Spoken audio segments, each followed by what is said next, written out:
I'm Erin, and I'm 27 years old. When I was 19, I trusted my cousin with everything, my home, my heart, my name.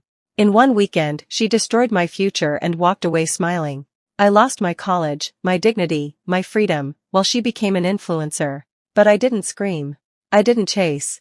I vanished, and spent 8 long years becoming someone she would never see coming. This is not a story about forgiveness. This is a story about what happens when the quiet girl decides to burn it all down, slowly, beautifully, and without a single ounce of mercy. Tessa arrived late on a Friday night, arms full of cheap wine and nostalgia, wearing that disarming grin I hadn't seen in years, the same one that used to mean sleepovers and whispered secrets. She said she just wanted to catch up, like old times, and despite the unease twisting in my gut, I let her into my dorm room. We laughed, drank, flipped through photo albums on my bed like we were still 12. She asked to use my laptop to check an audition email. I didn't think twice. We fell asleep in our clothes, her curled on the pull-out cot, me with my textbook open beside me.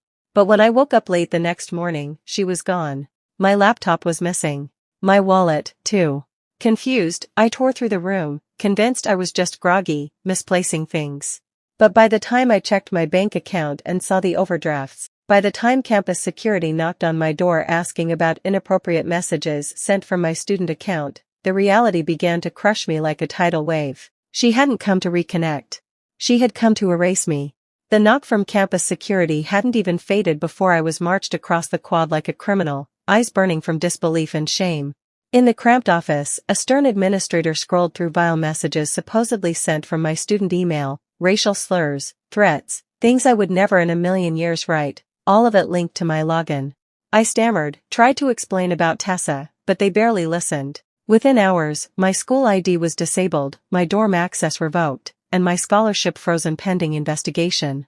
I stood outside with a trash bag of my things, humiliated, not knowing where to go. The financial office informed me that someone had made thousands of dollars in online purchases using my debit card, electronics, gift cards, even lingerie. My bank wouldn't refund it without proof. With no laptop, no access to campus systems, and Tessa refusing to answer any texts, it felt like I had fallen into a pit with no bottom. My future, the one I had fought tooth and nail for, had been frozen in time, iced over by a betrayal so cruel I could hardly breathe. And worse, everyone believed it was my own doing. I spent the next few days in a haze of desperation, calling every administrator, every advisor, anyone who might listen, begging them to look deeper, to check dorm logs, review hallway cameras, anything to prove Tessa had been there. But there was nothing.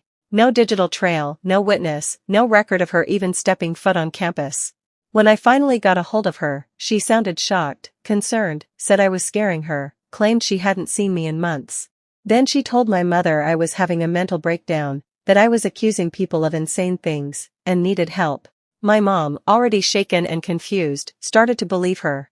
And suddenly I wasn't the girl who had been robbed, I was the unstable one, the liar, the disappointment. My roommates avoided me. My professors didn't reply. The dean said I could appeal, but until then, my record would show academic misconduct. I sat in my childhood bedroom 2 days later, a trash bag of clothes at my feet, my phone buzzing with another Instagram post from Tessa, her smiling in a new outfit she probably bought with my money, captioned, "Surround yourself with peace, not drama." I stared at it, hands shaking, realizing that the person who destroyed my life had just rewritten the story, and everyone believed her version. Coming back home felt like failure carved into my skin. My mother didn't say much, just left folded sheets on the couch and avoided eye contact like silence could smooth over the wreckage. I applied for jobs the next morning, still numb, still hoping someone would believe me and fix the mess, but reality sank in quick. I was now a college dropout with a flagged academic record and a drained bank account. The only place that called back was a discount clothing store 2 towns over, where I spent 8-hour shifts folding jeans and swallowing humiliation every time a former classmate walked in. Nights were worse. I'd lie awake obsessing over what I could have done differently, scrolling through Tessa's perfectly filtered life, yacht parties, makeup brands, sunlit brunches. Each post was a punch to the gut. She had stolen my future and paraded it online like it was hers all along. And I was stuck in a fluorescent lit box, selling knockoff purses for minimum wage, trying to pretend I wasn't crumbling from the inside out. While I spent my days folding clearance shirts and my nights crying into a second-hand pillow, Tessa bloomed online like nothing had ever touched her, not guilt, not consequence, not the wreckage she left behind. I watched her follower count climb from the hundreds into the thousands, then tens of thousands, as she curated the perfect girl boss aesthetic, pastel lattes, yoga poses, motivational quotes she didn't believe in.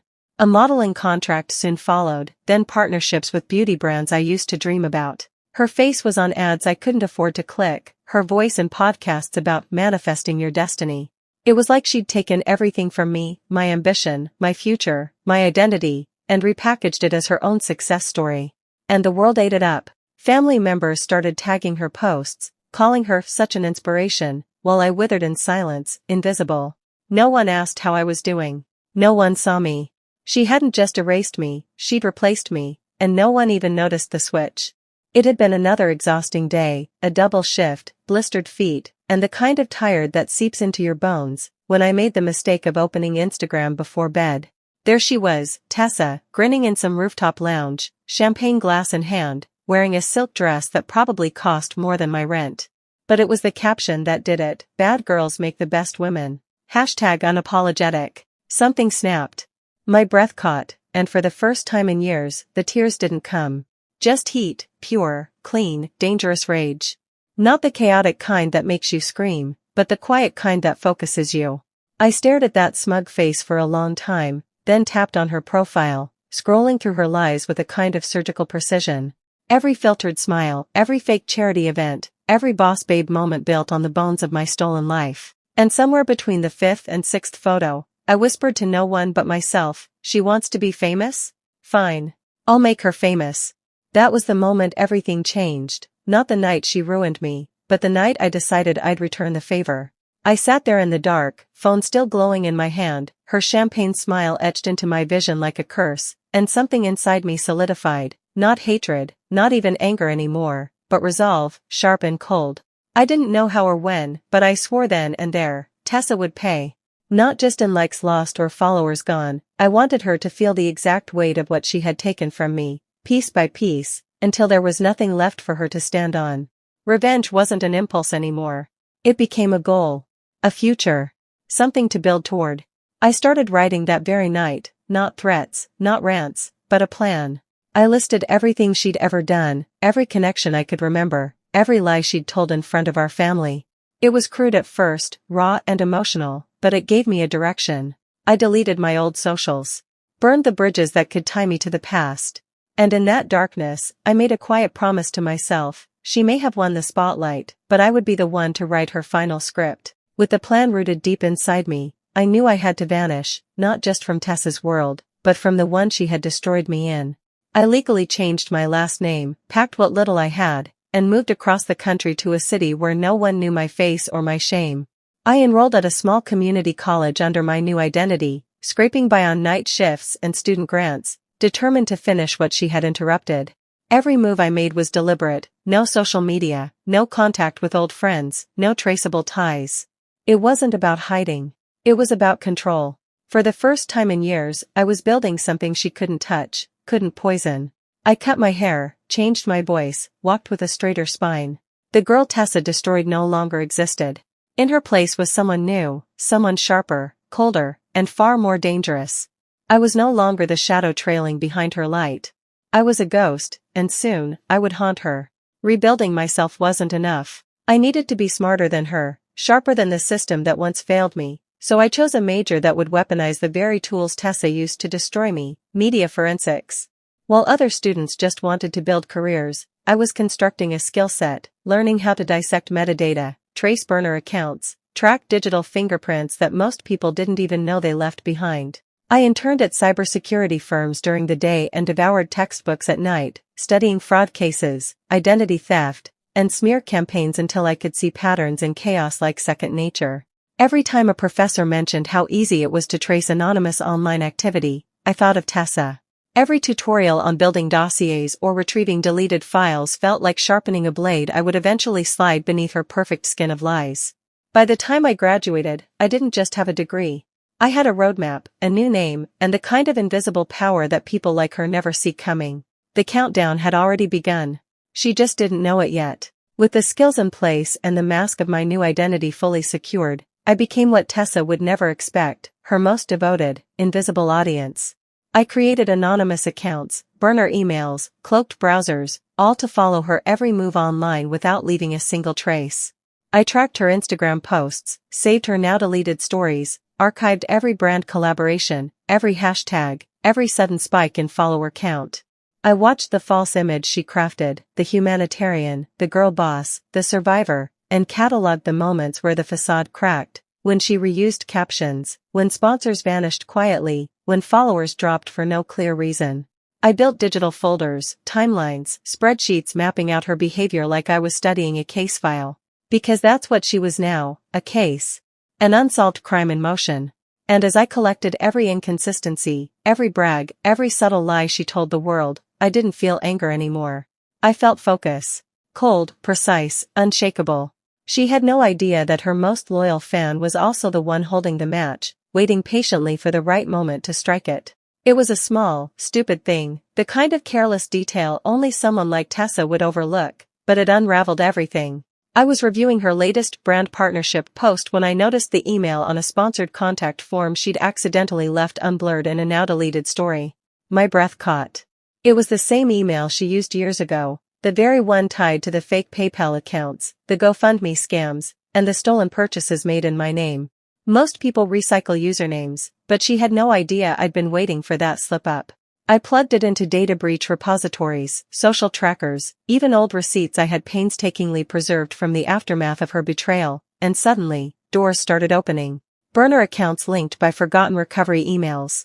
IP addresses that pinged across cities she claimed she never visited. Fake charity pages all traced back to the same domain registration. That single reused thread gave me access to a web of deceit she thought she had buried. But now I was holding the end of it, and I started pulling, slowly and carefully, watching the entire illusion begin to twitch and unravel in my hands. Once I had the thread, I performed what I later called her digital autopsy, a cold, methodical dissection of her online existence, stripping away every filter and facade she'd ever layered over the truth. I tracked IP logs, timestamp discrepancies, image metadata, even GPS tags she didn't realize were embedded in her selfies.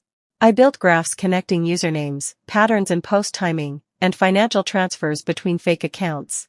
Her donations to animal shelters? Redirected to her own Venmo via shell names. Her stolen pet fundraisers? Recycled photos, lifted from other missing pet posts across the country. I found entire comment threads she'd argued with under burner profiles, defending herself in third person like some delusional PR team of one. I matched IP addresses from those accounts to the ones tied to the explicit, racist messages she'd once sent while pretending to be me. Every piece fit. Every lie had a fingerprint. And as I assembled it all, screenshots, records, dates, logs, I didn't feel like a victim anymore. I felt like a surgeon, removing one incision at a time. This wasn't just evidence. It was a weapon. And soon, it would be ready to fire. With the digital autopsy nearly complete, the picture came into sharper, uglier focus. Tessa wasn't just a narcissistic opportunist, she was a full-blown fraudster dressed in designer dupes and sponsored smiles. I uncovered evidence of her inflating engagement numbers with purchased followers, thousands of bot accounts that all followed the same set of struggling influencers she was trying to network with. Her philanthropy posts were a smokescreen, the breast cancer fundraiser she'd hosted last year. Not a cent went to the hospital she claimed. Screenshots showed her boasting in private DMs about how emotional causes pull the most cash. Her GoFundMe campaigns, including one for a supposedly burned-down apartment and another for a lost puppy in critical condition, were all traced back to her personal bank account, with stock photos and fake veterinary receipts. She even used her burner accounts to boost these scams in comment sections, feigning support and sympathy under fake names. The more I uncovered, the more grotesque it became, not just because of the money, but because she weaponized pain and tragedy as a marketing tool. And now, I had the receipts, all of them, labeled, timestamped, and waiting for the world to see. As I sifted through the layers of deception, I kept circling back to the original crime, the one that started it all. Tessa didn't just scam strangers or brands. She didn't just lie online. She stole my identity. And now, with the tools and evidence I'd gathered, I could finally prove it. I pulled the original bank transactions, matched them to IP addresses linked to her known accounts.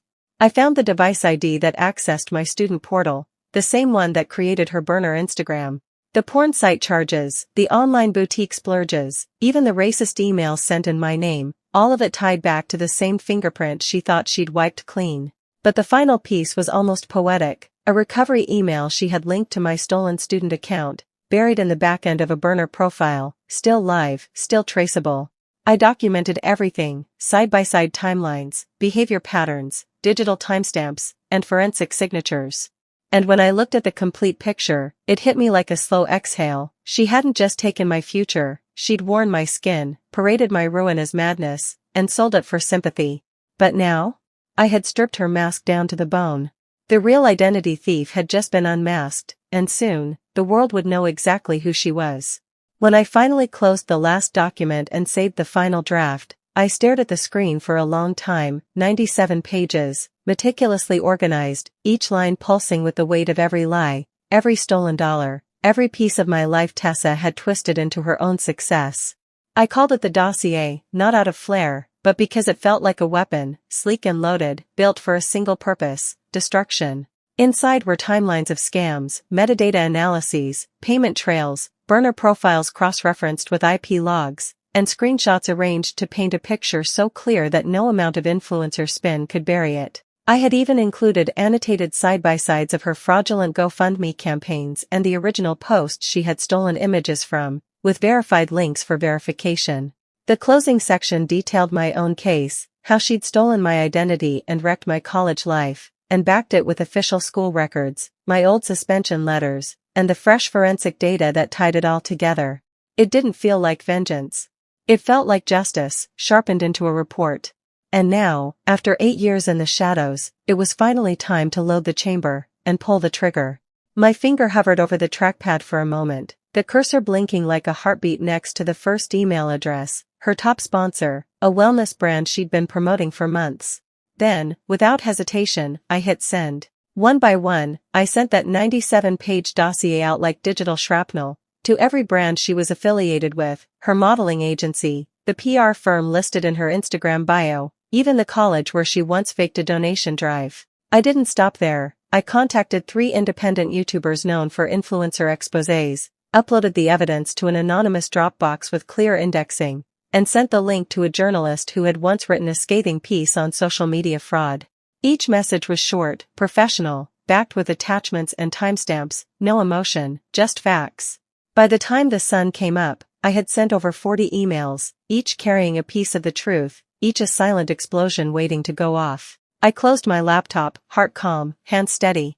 There was no going back. The truth was out now, multiplying with every open inbox, every curious click. The girl who once sobbed into a dorm room mattress had just launched a war, and she didn't need to raise her voice to do it. The first sign that the damage had landed came less than 12 hours after I hit send, a quiet edit to Tessa's Instagram bio, her modeling agency's handle suddenly gone. I refreshed her profile obsessively, heart pounding not with fear, but with electric satisfaction. By evening, one of her major sponsors had wiped her page from their affiliate list. The next day, a soft-spoken statement appeared on their social media: "We do not condone fraudulent behavior and have cut ties with the influencer in question." No names, but everyone knew. And then it snowballed. Her agency released a press release full of legalese and distance. "We were unaware of these allegations and have terminated our professional relationship effective immediately." By the second night, her profile went private. Comment sections flooded with questions, links to exposé videos already brewing, screenshots of her fake charity posts circulating like wildfire. She tried to delete them, but it was too late. The internet doesn't forget. I imagined her in her apartment, watching it unfold, trying to figure out where it had started, who had betrayed her. She didn't know yet. But this was only the beginning.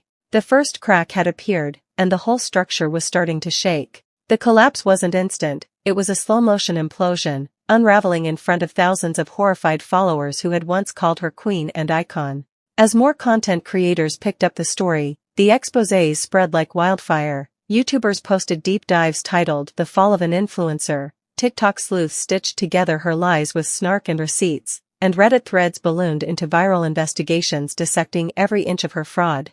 Her follower count dropped by the thousands each day, like blood draining from a dying brand. Every apology attempt she made, vague stories about being misunderstood, teary-eyed videos claiming she was being bullied, only made it worse.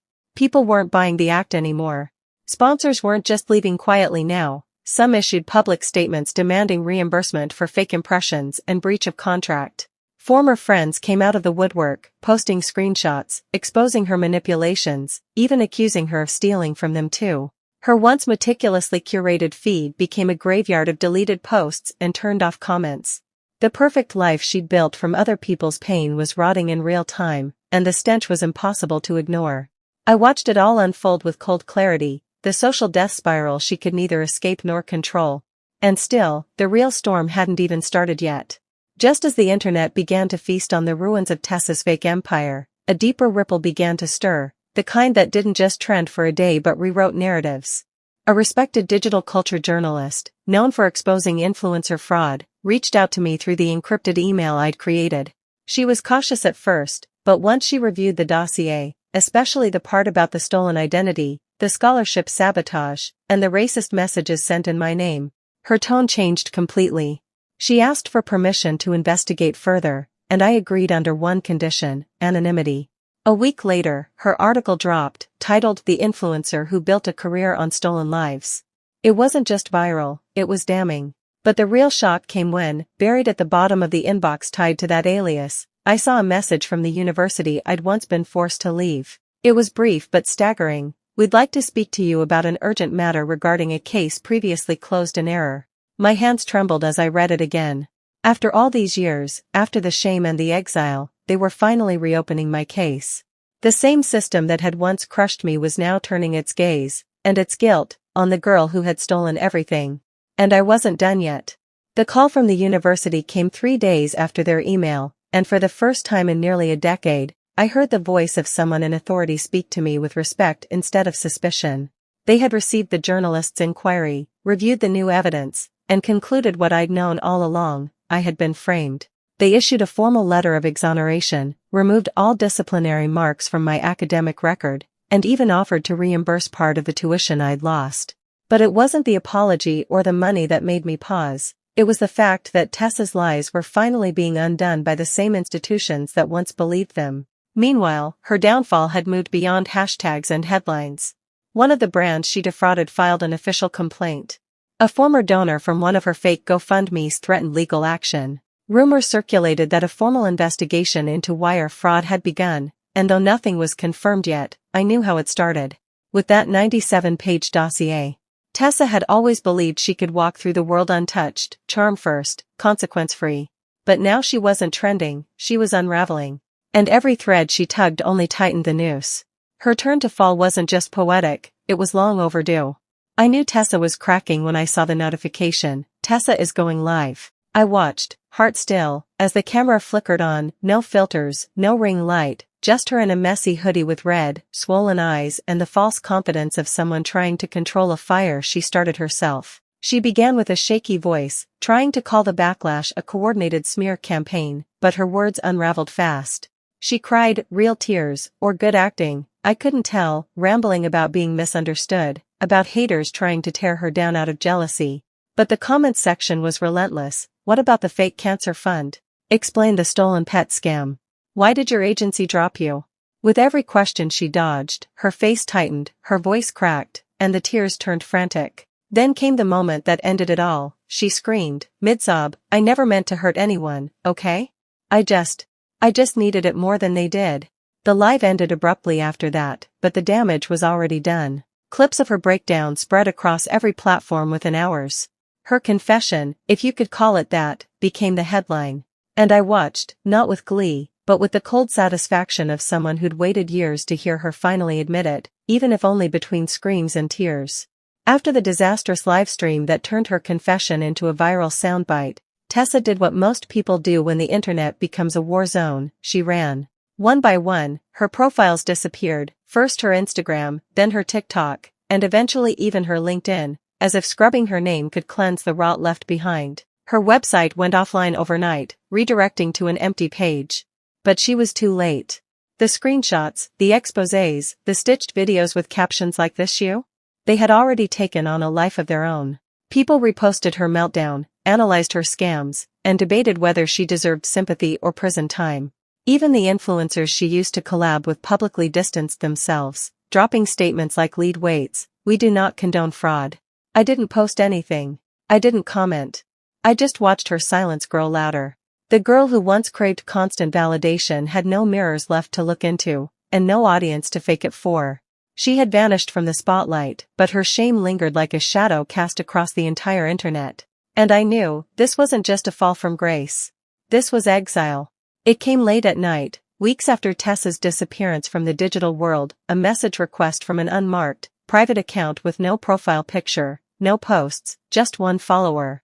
At first, I ignored it, assuming it was more fallout from the storm she'd created. But curiosity won. I opened it, and there it was. "Why are you doing this to me?"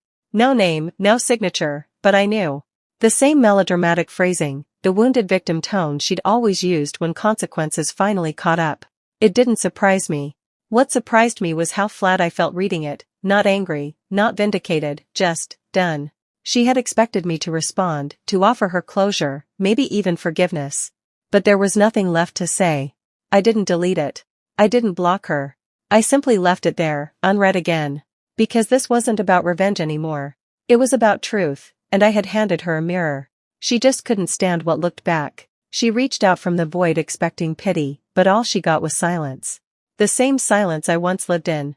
The difference was, I built a life from it. She couldn't even stand 5 minutes. After that final message, everything went quiet, not just online, but inside me. It was like the static that had buzzed in my chest for 8 years had finally gone still. There was no grand finale, no parade or applause, just the slow, steady return of space to breathe, to think, to rebuild. I requested my full academic record from the university, now cleared of the false charges, and framed the letter of exoneration like a war medal. I applied for jobs in digital forensics, using the skills I'd once learned for vengeance to now help others reclaim their stolen narratives. I even found the courage to reconnect with a few people from my past, those who had doubted me, yes, but also the ones who had simply disappeared out of fear or confusion, not for their forgiveness, but to show them that I was still here. Not broken. Not erased. The damage Tessa caused was real, and parts of my life would always bear that scar, but scars are just proof you survived. I wasn't just the girl she tried to destroy anymore.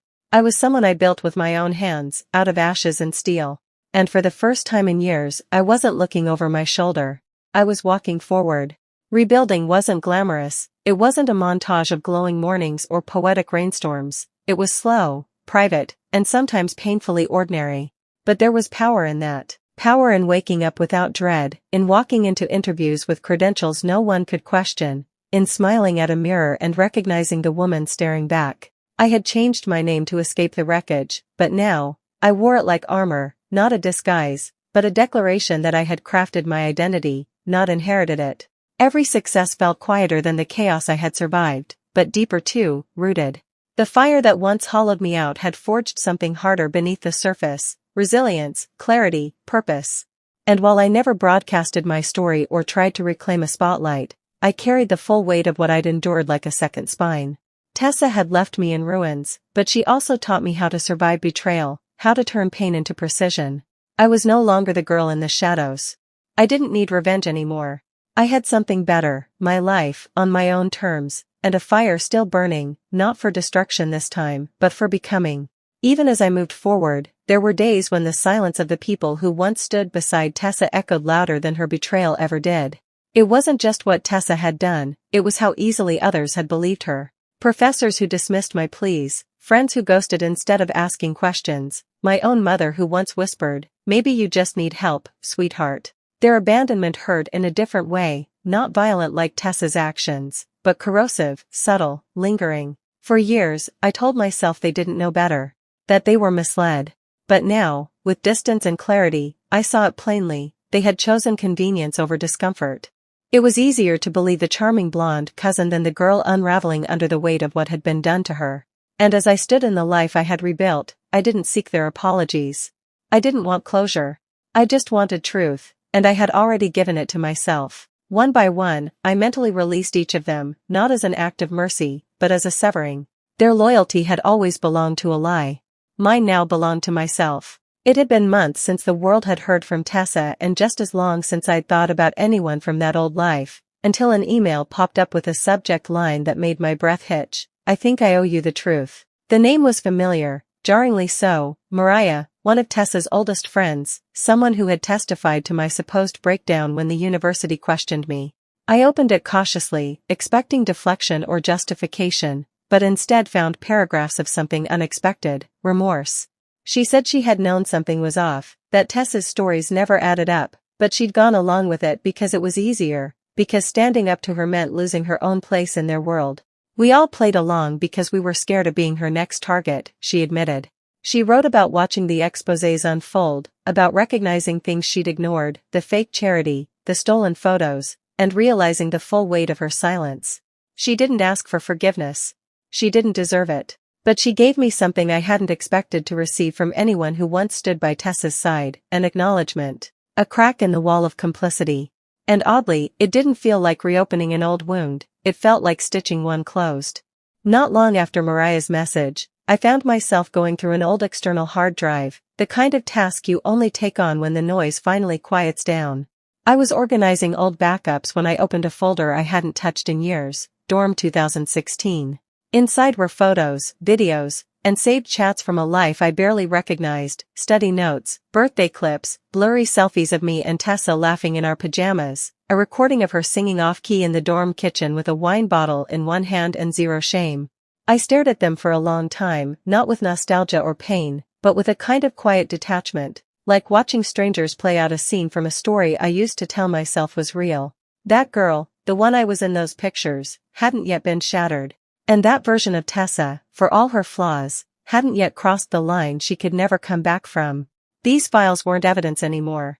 They weren't even memories I wanted to keep. So I sorted through them slowly, keeping only a few, not of her, but of me, the girl before the storm. The rest? I deleted. Not out of hatred. Out of freedom. As the months passed and the world moved on, as it always does, I found myself thinking less about Tessa and more about everything I'd reclaimed in her absence. For a long time I believed revenge would be the final act, the moment that would fix everything she broke. But it wasn't. The real win wasn't in watching her fall, it was in watching myself rise. Quietly. Steadily. Authentically. It was in building a career out of skills I once learned in desperation. It was in waking up without fear, answering emails without dread, walking into rooms no longer haunted by shame. I didn't need Tessa to say sorry. I didn't need anyone to witness my healing or validate it. I had rewritten my life, page by page, on my own terms. What she stole from me, the years, the trust, the identity, I had taken back tenfold. Not by destroying her, but by refusing to let her define me. That was the real win. Not the headlines. Not the collapse. But the quiet, unshakable truth that I was still here, whole, free, and finally mine again. There was a moment, not long ago, when I stared at the name on my ID, the one I chose after everything, the one that allowed me to rebuild in peace, and realized it didn't feel like a mask anymore. It felt like me. Not because it erased the past, but because I had filled it with my own meaning, my own strength. I thought for a long time about telling this story, not for sympathy, not for vengeance, but for truth. Because the worst thing Tessa ever did wasn't stealing from me, or framing me, or ruining my life. It was trying to silence me. And now, here I am. Speaking. Not whispering from the shadows, not hiding behind fear or shame. But standing in the light of everything I survived, and everything I chose to become. This story isn't about her anymore. It never really was. It's about the girl who was buried under lies, clawed her way back through truth, and rebuilt her life one page at a time. My name is mine. My story is mine. And after all these years, I finally get to be the one to tell it.